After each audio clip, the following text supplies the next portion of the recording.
Madam కత్తులు తీసుకొస్తున్నారు madam, సిబ్బంది ఏం చేస్తున్నారు మరి? కత్తులు తెస్తున్నారు.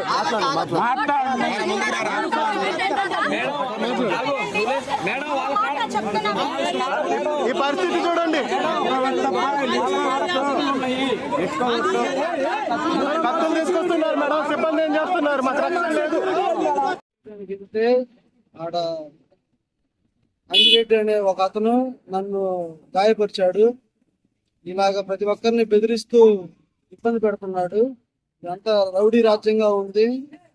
పోలీసులు గట్టిగా యాక్షన్ తీసుకోవాలని కోరుతున్నాను.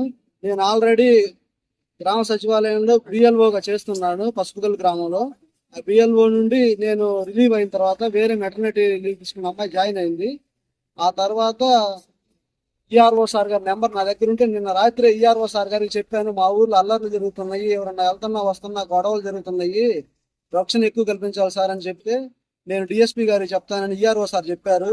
నేను చెప్పిన విషయం వాళ్ళు ఎలా తెలుసుకున్నారో తెలుసుకొని నేను ఓటు వేయడానికి వెళ్ళినప్పుడు నన్ను కావాలని టార్గెట్ చేసి ఈ విధంగా నన్ను కొట్టారు, నన్ను గాయపరిచారు.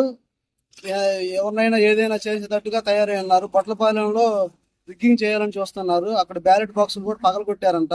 పోయినసారి 2019 ఎలక్షన్ డ్యూటీ చేశాను నేను. ఈసారి నేను మామూలుగా గ్రామంలోనే ఉండి ఓటు వేసుకుందామని, నా ఓటు హక్కును వినియోగించుకుందామని నేను వెళ్తే ఈ రోజు నాకు ఈ రకంగా చేశారు, గాయపరిచారు. నా మీద దాడి చేసిన వాళ్ళ పేర్లు నాకు కొంచెం మైకంగా ఉండి వాళ్ళ పేరు గుర్తులేదు. చేయండి.